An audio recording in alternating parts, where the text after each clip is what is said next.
This week on Archery 101, another week, another myth.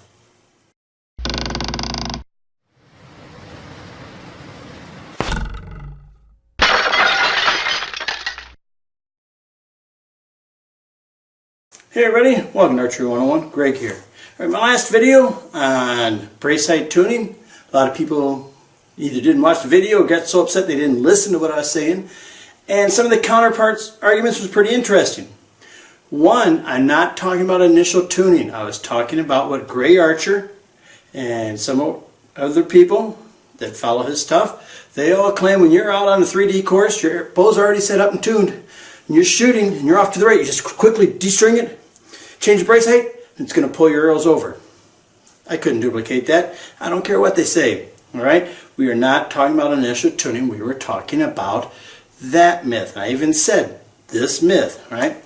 So, a couple people in the comments made the claim that I had to be wrong because they said when you change the brace height, you change the poundage of the bow.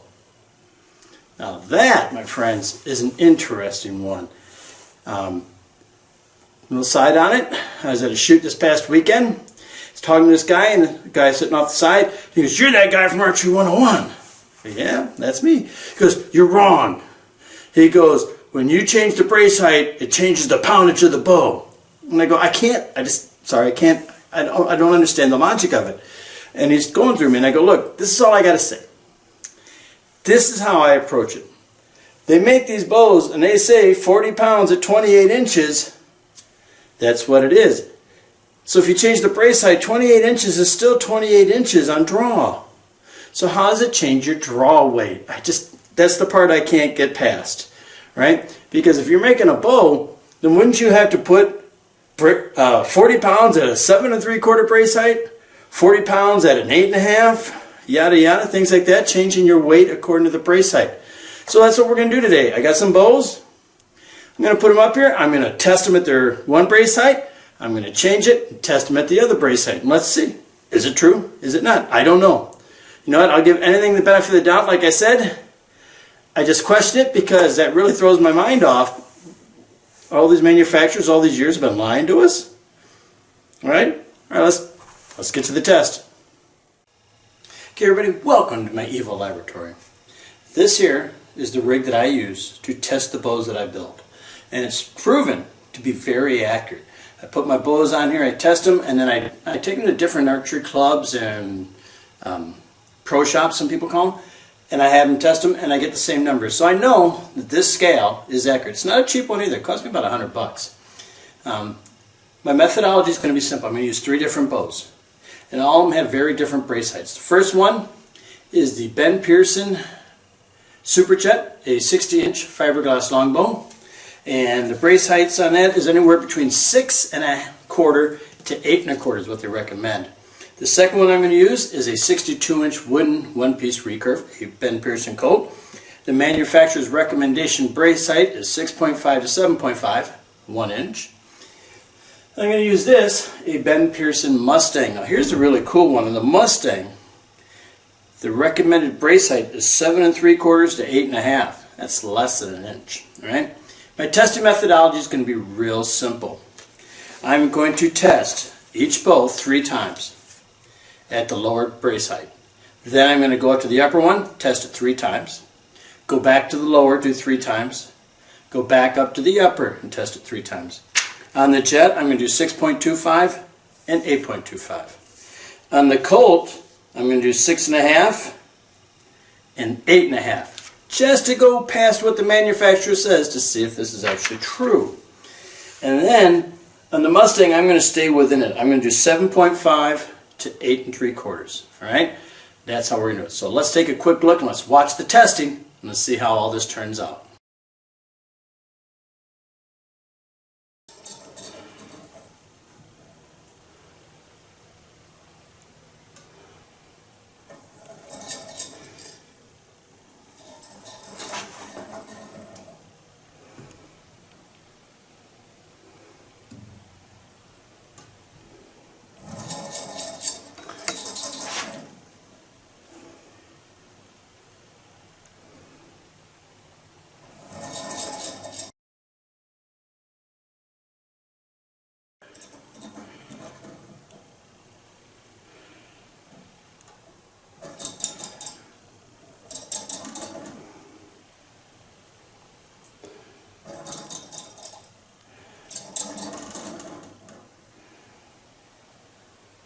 30 pounds on the Don.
Okay, everybody did all the testing, got my numbers.